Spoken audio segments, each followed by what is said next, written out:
Well! Oops! Hindi ito si Kuya Well, pero ako si Kuya Mark. At nandito tayo ngayon sa Airport Terminal 1 para sunduin si Ralph Saldi, Agency Hire Process to from the Philippines papunta dito sa Dubai. Tatanungin natin siya kung ano ba yung mga naging process at ano ba yung mga tinanong sa kanya sa immigration. Kung naging smooth ba. So tara, samahan niyo ako. Ayun na si Mr. Ralph Saldi. So, successful yung pagpunta niya dito sa UAE.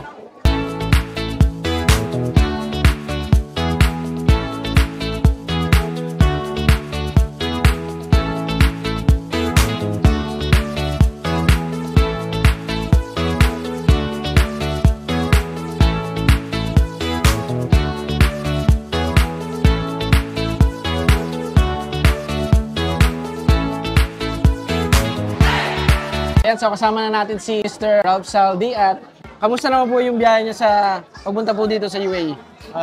Okay lang. Smooth naman yung biyahe. Smooth na. Balita ko po na offload kayo ah. Yes, Ilang yes. beses pong na-offload? 2 beses ako na-offload. So, ano po yung naramdaman nyo nung na-offload po kayo? Actually, grabe nervous ko kanina sa immigration.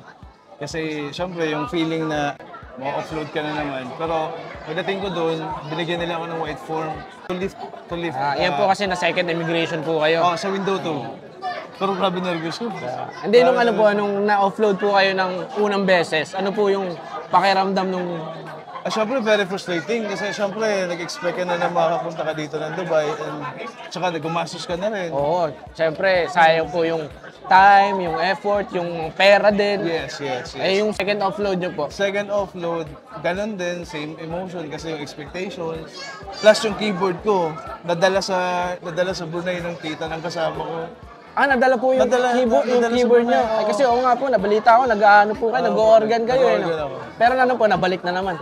Ayan na po, dala ko na ngayon. Ayan! So, yun. So, kamusta naman po yung process? Bali si Sir Ronel po ang nag-assist sa inyo eh. Opo. So, kamusta naman po yung pag-process, yung ano po yung mga importanteng documents na kinailangan para makapunta po kayo dito sa UAE?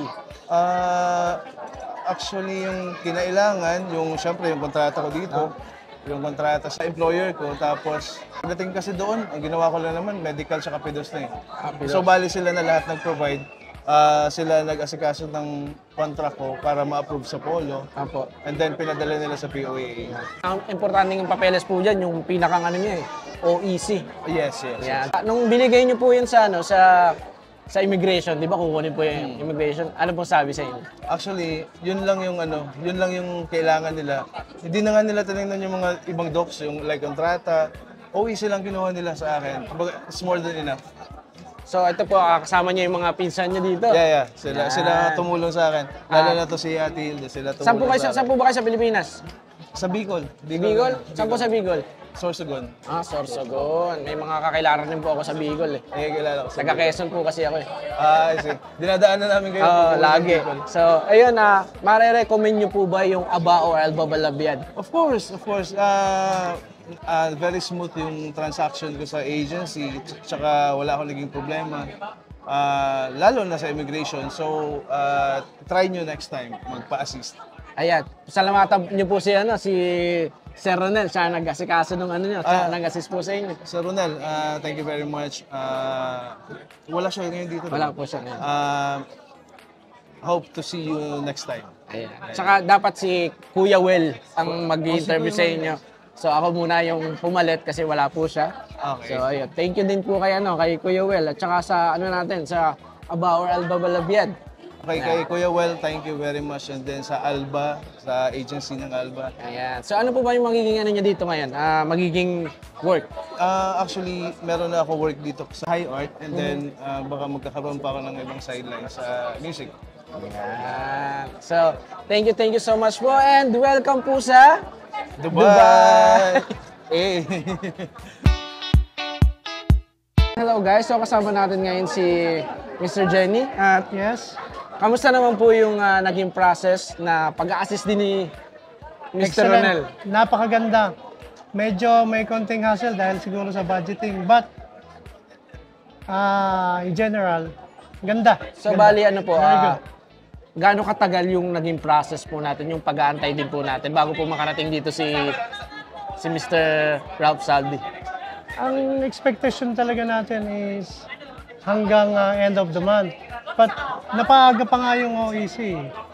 Kaya yun nga, kaya ngayon lang nakarating dahil dun sa booking ng plane. Pero kung OEC ang pag-uusapan, napaaga dun sa expectation.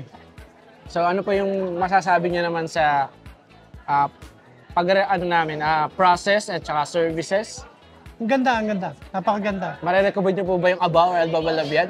Oo naman, malapit lang sa Algorera Center. Opposite lang po sa may Fish Runabout. Panalo.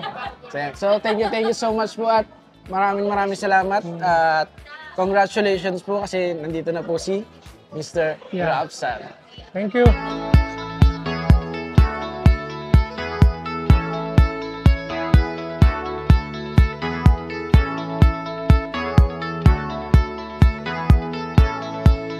Ayun na nga guys, so na-interview na natin, nasundo na natin si Miss Joanna at saka si Mr. Zaldi. Kaya naman, maraming salamat sa kanila at nakarating sila ng maayos dito at congratulations din kasi pagdating nila dito, may trabaho na sila.